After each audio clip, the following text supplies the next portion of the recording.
Hello bachcho, let's see this question. The question says, consider three boxes, each containing 10 balls labeled 1, 2 up to 10.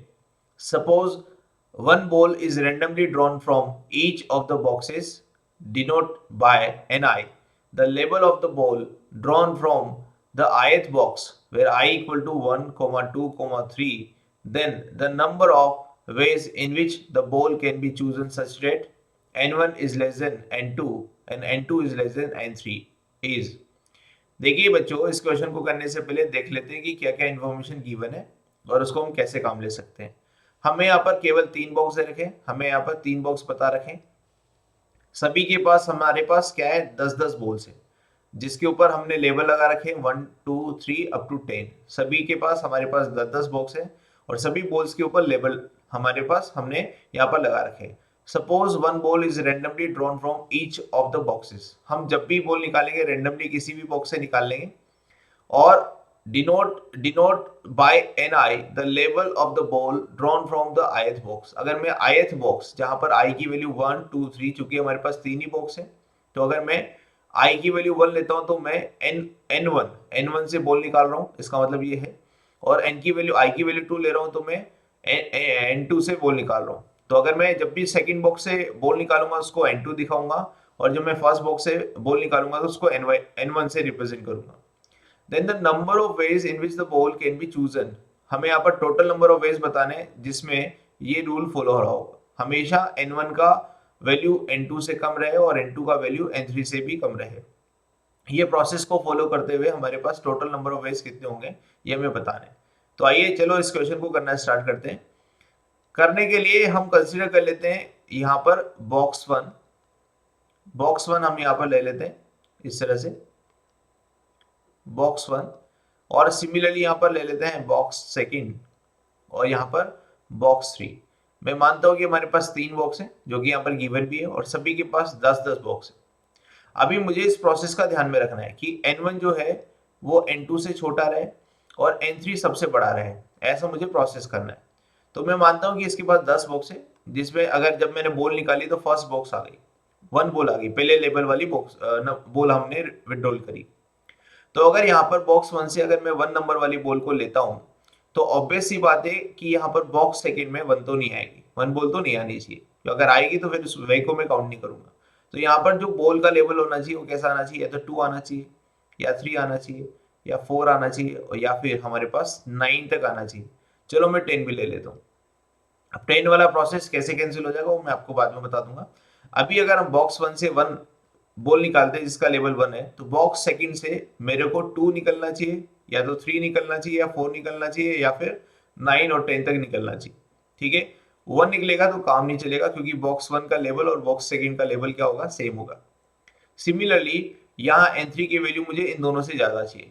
इसका meaning अगर मैं इस box 1 में 1 निकालता हूँ और एक बार मान लेता हूँ कि बॉक्स सेकंड में 2 निकलता है तो मुझे बॉक्स 3 में क्या क्या काउंटिंग चाहिए, 3 टू 10 चाहिए। मतलब अगर मैं यहाँ पर बॉक्स 1 में ये फिक्स कर लेता हूँ कि 1 आएगा और बॉक्स 2 में भी फिक्स कर लेता हूँ कि 2 आ गया, एक बार एग्जांपल ऐसा ले लेते हैं।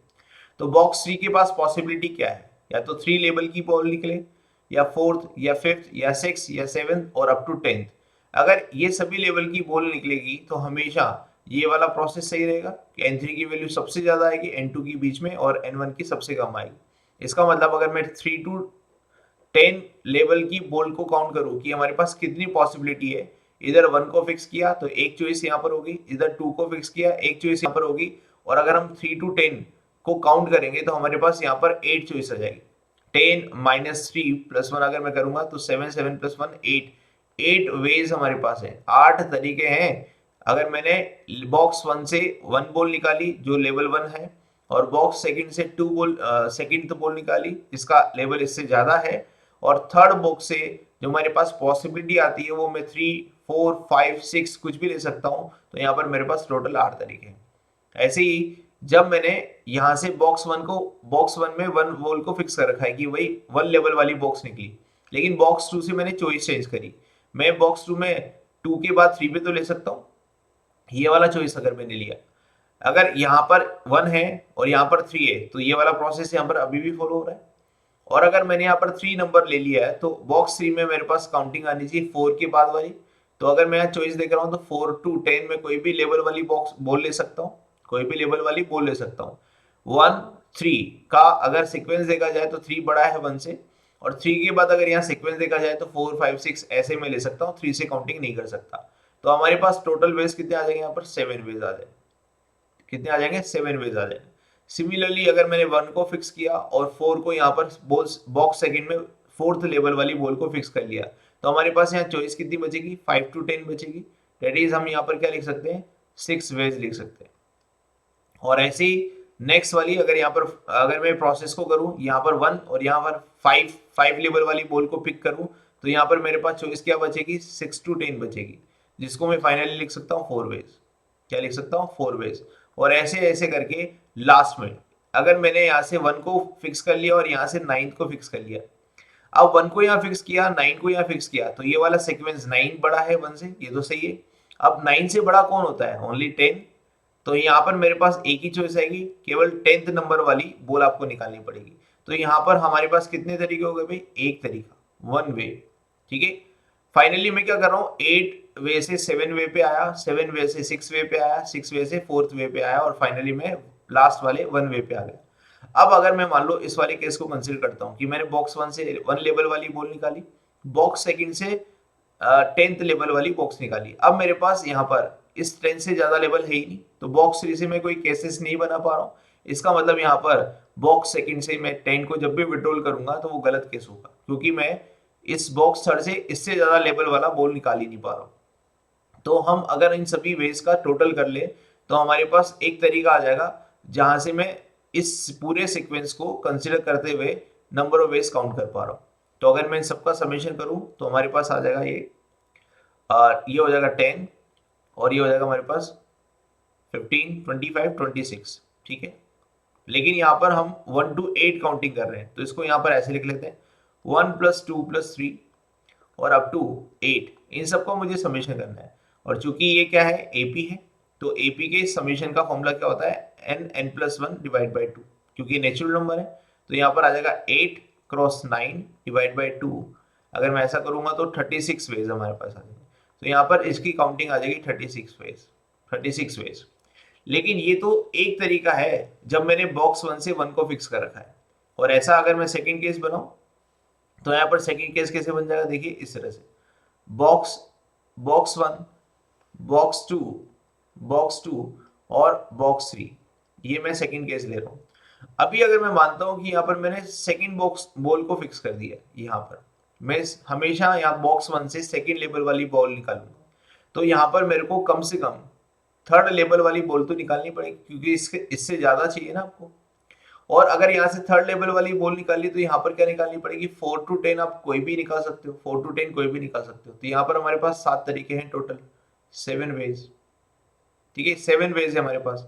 सिमिलरली अगर मैं यहाँ पर फोर्थ वाली निकालता हूँ, इसको मैंने फिक्स कर रखा है 1 बॉल को, है ना, बॉक्स 1 से एक बॉल को फिक्स कर रखा है 2 नंबर की निकलेगी। अब यहाँ पर मैं या तो 4 नंबर वाली निकाल सकता हूँ, जब भी मेरे पास ये वाला सीक्वेंस फॉलो करेगा कि n2 की वैल्यू ज्यादा होगी n1 से। अब अगर मैंने यहाँ पर 4 निकाला बॉक्स 2 से लेवल, तो यहाँ पर मैं 5 to 10 कोई भी ले सकता हूँ। 5 to 10 लूंगा तो 6 वेज हमारे पास आएंगे। कितने वेज आएंगे 6 वेज। तो इस तरह से ये प्रोसेस चलेगा, और कब तक 9 तक चलेगा, और यहाँ पर कितना चलेगा लास्ट 10 तक। तो यहाँ पर एक तरीका लास्ट में आएगा ही आएगा। तो टोटल नंबर ऑफ वेज अगर मैं निकालना चाहूँ तो टोटल नंबर ऑफ वेज निकालने के लिए वही करूंगा 1 + 2 + 3 और अप टू 7। इसका नेचुरल नंबर का समेशन 7 नेचुरल नंबर का समेशन होता है 7.8 डिवाइड बाई 2, दैट इज हम यहाँ पर निकलेंगे 28 वेज। तो यहाँ पर हमारे पास टोटल 28 वेज आ जाएंगे भाई। ठीक है, अभी देखिए अभी हमने सेकंड बॉल को फिक्स किया, तो रैंडमली ऐसे ही मैं क्या करूंगा बॉक्स 1 से थर्ड वाली को फिक्स कर लूंगा, फिर बॉक्स 1 से फोर्थ को फिक्स कर लूंगा। ऐसे में कब तक चलूंगा, लास्ट तक चलूंगा। ठीक है, तो हम यहाँ पर जितनी पॉसिबिलिटीज है उन सबको यहाँ पर लिख लेंगे। अभी यहाँ पर मैं फिर से एक और डायग्राम बना देता हूँ ताकि थोड़ी सी और चीजें क्लियर हो जाए। एक और एग्जांपल ले लेते हैं, बॉक्स 1 बॉक्स सेकेंड बॉक्स 3। अब मैं यहाँ पर क्या कर देता हूँ थर्ड लेवल वाली बॉल को फिक्स कर देता हूँ। तो यहाँ पर चॉइस क्या है, इसके पास फोर्थ है, और यहाँ पर चॉइस क्या है हमारे पास 5 to 10 हमारे पास टोटल चॉइस है। तो यहाँ पर 6 वेज हमारे पास आ जाएंगे। ऐसे ही अगर मैंने यहाँ पर थर्ड को फिक्स कर रखा है और यहाँ पर मैंने एक बार 4 वाला केस ले लिया, तो अब मैं 5 को ले लेता हूँ। तो अगर यहाँ 5 को लूंगा तो यहाँ 6 to 10 में कोई भी नंबर ले सकता हूँ, और 6 to 10 कोई भी नंबर लेने पर हमारे पास केवल 5 वेज आ जाएंगे, और ये फाइनली ऐसे ही चलेगा और कब तक, 9 तक। और अगर ये 9 लूंगा, 3 के साथ 9 और 9 के साथ 10 लूंगा, तो ये पॉसिबल केस बना रहेगा, क्योंकि इसमें इसकी नंबर, ये वाला नंबर बड़ा है इसके कंपेरेटिवली और ये वाला नंबर बड़ा है इसके ही कंपेरेटिवली, तो टोटल वेज हमारे पास 1 आ जाएगी। ठीक है, अगर मैं इसका समेशन देना चाहता हूँ 1 + 2 + 3 अप टू 6, तो यहाँ पर भी 6 नेचुरल नंबर का समेशन हो गया, 6 × 7 / 2, तो 21 वेज हमारे पास आ गए, 21 वेज ये हमारे पास आ गए। ठीक है, तो ऐसे ही अगर मैं सभी वेज को काउंट करूंगा, ऐसे ही अगर मैं सभी वेज को काउंट करूंगा, तो ऐसे में करता रहूंगा केसेस। अगर बॉक्स 1 में मैंने 3 के बाद 4th बॉल को फिक्स किया, फिर 5th बॉल को फिक्स किया, तो ऐसे मेरे पास बहुत सारी चॉइसेस बन जाएगी। तो मैं अगर total number of veg count करना चाहूँ, सिमिलरली आप और निकाल लेंगे, यहाँ पर बॉक्स 1 में 4th बॉल को फिक्स करके आप सारे पॉसिबल केसेस लिख लेंगे। तो ऐसे टोटल नंबर ऑफ केसेस अगर आप बनाएंगे, टोटल नंबर ऑफ केसेस अगर आप बनाएंगे, जितने तरीके आपके पास है वो आएंगे आपके पास कुछ इस तरह से। देखिए 36 हमारे पास फर्स्ट केस में आ रहे हैं टोटल तरीके, सेकंड केस से आ रहे हैं हमारे पास 28 वेज, 36 + 28 ये हम यहाँ पर लिख लेंगे, 36 + 28 ये हम यहाँ पर लिख लेंगे इस तरह से। Total number of veg count करें तो सभी तरीकों को हम काउंट कर लेंगे, 36 + 28 + 21 यहाँ से आया देखो, फिर अगले केस से आपके पास आएंगे 15 वेज, फिर अगले केस से आएंगे 10 वेज, फिर अगले केस से आएंगे 6 वेज, फिर अगले केस से आएंगे 3 वेज, और लास्ट केस से आएंगे हमारे पास 1 वेज। लास्ट केस क्या बनेगा, देखिए लास्ट केस क्या बनेगा, बॉक्स 1 ये हमारे पास रहेगा, बॉक्स 2 हमारे पास रहेगा, और बॉक्स 3 हमारे पास रहेगा। लास्ट केस बता रहा हूँ, जैसे हमारे पास एक तरीका है, तो मुझे बॉक्स 1 से कम 8th बॉल निकालनी पड़ेगी, 9th वाली मैं निकाल नहीं सकता। अगर 9th निकालूंगा तो इसको मुझे 10th देना पड़ेगा, और यहाँ 10 दूंगा तो इसको 11 देना पड़ेगा, और ये पॉसिबल ही नहीं है। ठीक है, लास्ट वाला केस ये वाला पॉसिबल नहीं है। लेकिन अगर मैं इसको 8th बॉल वाला मार्क दूं, तो यहाँ पर 9th वाली बॉल निकाल सकता हूँ, और इसके पास मैं 10th बॉल वाली मार्क निकाल सकता हूँ, और ये वाला सीक्वेंस हमेशा हमेशा फॉलो कर रहा है जो मुझे गिवन था। तो केवल मेरे पास एक ही चॉइस है कि बॉक्स 1 से मैं 8th बॉल निकालू, बॉक्स 2 से 9th बॉल निकालू, और बॉक्स 3 से मैं 10th बॉल निकालू, तभी ये पॉसिबल है। तभी मैंने यहाँ पर क्या लिखा, केवल एक तरीका। ऐसे ही इसके सेकंड लास्ट वाले केस से 3 केसेस बन जाएंगे, वो आप सभी बना लेंगे, और आप इन सभी का अगर समेशन करेंगे तो 120 वेज हमारे पास आंसर आएंगे।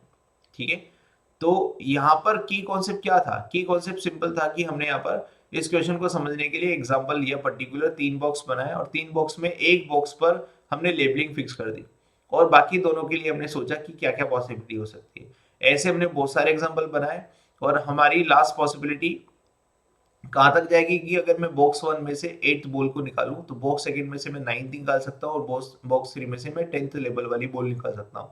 ये हमारी लास्ट पॉसिबिलिटी है, इसके बाद पॉसिबिलिटी बनेगी। तो हमारा फाइनल आंसर होगा 120 तरीके। Hope you understand this. Best of luck.